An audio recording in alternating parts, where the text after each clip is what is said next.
کاتێک باس لە زانایانی کوردستان دەکەین، زۆربەی جار تەنیا ناوی موسڵمانان دێتە یادمان.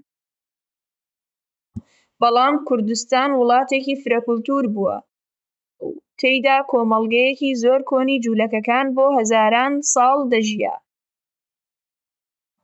یەکێک لە ناوە هەرە بەرزەکانی ئەم کۆمەڵگەیە ئەسناد بارزانییە کە لە سەدەی 16هەم و 17هەمدا ژیاوە و وەک یەکەمین ژنە ڕەبی و مامۆستای ئایینی لە نەریتی جوولەکەکانی کوردستاندا قبوڵ دەکرێت. ناوی ئەو بۆ زۆرێک لە مێژوونووسانی جیهان نمونەیەکی شکاندنی ئەو سنوورە قورسانەیە کە ژنانیان لە بواری زانستە ئایینییەکان دوور دەخستەوە. ژیان و بنەماڵەکەی ئەسناد بارزانی لە دەوروبەری ساڵی 1590دا لە گوندی بارزان لە باشووری کوردستان لەدایک بوو. بنەماڵەکەی یەکێک بوو لە بنەماڵە هەرە بەڕێزەکانی جوولەکەکانی کوردستان. باوکی ڕەبی ساموئێل بارزانی لەلایەن هەموو جوولەکەکانی ناوچەکە وەک ڕێبەرێکی ڕۆحی قبوڵ دەکرا. ئەو دامەزرێنەری مەدرەسەی جوولەکەکان واتە یەشیڤای مووسڵ بوو کە ناوەندێکی گرنگ بوو بۆ پەروەردەکردنی ڕەبیەکان. باوکی ئەسناد هەر لە سەرەتاوە بینی کە کچەکەی خاوەن ژیری و لێهاتوویەکی ناوازەیە. بڕیاریدا هەموو زانستە ئایینیەکانی فێر بکات، تەنانەت فێری زمانی عیبری، ئەدەبیاتی تەورات، تالمود و ڕێساکانی فیقیشی کرد. لەو سەردەمەدا ئەم شتە لە ناو جوولەکەکانی جیهاندا زۆر بەدەگمەن ڕووی دەدا. کچان بە گشتی لە مەدرسە ئایینیەکان دوور دەخرانەوە. بەڵام ڕەبی ساموئێل لە دژی ئەم نەریتە وەستایەوە و کچەکەی وەک کوڕەکانی خۆی پەروەردە کرد. هاوسەرگیری و مەرجەکانی کاتێک ئەسناد لە تەمەنێکی گەنجیدا لەگەڵ ڕەبی یاعقوب میزراحی هاوسەرگیری کرد. ئەم هاوسەرگیریە لەژێر مەرجێکی بێوێنەدا ئەنجامدرا. باوکی ئەسناد لە گرێبەستی هاوسەرگیریەکەدا بە نووسرا و ئاماژەی بەوە کرد کە زاواکەی یاعقوب هەرگیز کچەکەی بە کارەکانی ناوماڵ سەرقاڵ نەکات. هۆکاری ئەم مەرجە ڕوون بوو. دەبوو ئەسناد هەموو کاتی خۆی بۆ خوێندن، لێکۆڵینەوە و پەروەردە تەرخان بکات.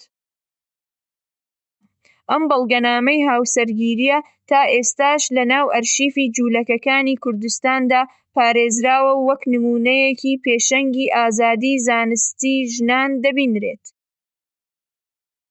بوونی بەڕێبەری یەشیڤا دوای مردنی باوکی و هاوسەرەکەی ئەسناد بارزانی بوو بە سەرۆکی یەشیڤای مووسڵ. ئەم ڕووداوە لە مێژووی جوولەکەکانی ئەو سەردەمەدا بێوێنە بوو. ژنێک سەرۆکایەتی مەدرسەیەکی ئایینی دەکرد. ئەو لە ناو کۆمەڵگەی جوولەکەکانی کوردستاندا وەک ژنێکی شارەزای تەورات و ڕێبەرێکی گەورەی مەدرسە دەناسرایەوە. قوتابیانی ئەو لە زۆرێک لە شارەکانی ڕۆژهەڵاتەوە دەهاتن. نامەشی لە دوورەوە بۆ دەهات تا ئامۆژگاریی ئایینیان بکات. بەرهەموو زانستەکەی ئەسناد بارزانی زیاتر بە زمانی عیبری نووسیوێتی. ئەو شیعرانەی کە تا ئێستا ماونەتەوە، کەم بەڵام زۆر کاریگەرن. لەم شیعرانەدا باس لە ڕۆڵی مەعنەوی خۆی، حەسرەتی بۆ زانست، بارودۆخی سەختی ئابووری مەدرسەکە دەکات. دەوترێت کە ئەو هەروەها شەرح و لێکدانەوەی بۆ هەندێک لە بەشەکانی تەورات نووسیوە. بەڵام زۆربەی بەرهەمەکانی لە ئاگرکەوتنەوەکانی سەدەکانی ڕابردوودا ون بوون. نامەکانی ئەو کە بۆ کۆمەڵگە جوولەکەکانی دەرەوەی کوردستان دەنێردران. ئێستا بوونەتە گرنگترین سەرچاوە زانستیەکان بۆ تێگەیشتن لە ژیانی جوولەکەکانی کوردستان لە سەدەی 17هەمدا. لەم نامانەدا مرۆڤ ڕووی کۆمەڵگەیەک دەبینێت کە بە کوردی قسەیان دەکرد. ئایینەکەیان بە عیبری دەپاراست و لەناو چیاکانی زاگرۆسدا نەوە دوای نەوە دەژیان. میراتەکەی ئەسناد بارزانی لە دەوروبەری ساڵی 1607 لە مووسڵ کۆچی دوایی کرد.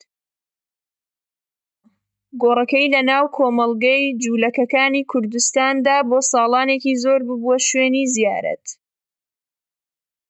دوای ئەوەی زۆربەی جوولەکەکانی کوردستان لە سەدەی 20دا کۆچیان کرد بۆ ئیسرائیل، ناوی ئەسناد بارزانی گواسترایەوە بۆ ناو کولتوور و پەروەردەی نوێی جوولەکە کوردەکان لە نیشتمانە نوێیەکەیان.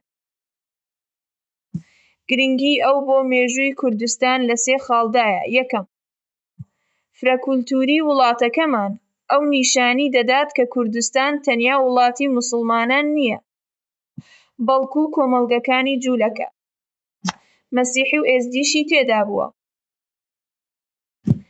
دووەم، پێشەنگایەتی ژنان ئەو نیشانی دەدات کە ژنانی کوردستان چەندین سەدە لەمەوبەر لە دژی کۆسپە کۆمەڵایەتیەکانی بەردەم زانست وەستاونەتەوە. سێیەم، هێزی پەروەردە باوکی تێگەیشتبوو کە چ کچ و چ کوڕ هەموو منداڵە زیرەکەکان دەبێت دەرفەتیان پێ بدرێت. ئەم بیرۆکەیە ئەمڕۆش وەک ڕووناکییەک بۆ ئێمە دەمێنێتەوە. بۆ قوتابیانی زمانی کوردی، ناسینی ئەسناد بارزانی ناسینی ڕوویەکی تری مێژووی ئێمەیە. ئەو ڕووی ژنە، ڕووی پێکهاتەکانە و ڕووە فرەکوولتووریەکەیە کە کوردستان هەمیشە بە زیندووی هێشتووەتەوە.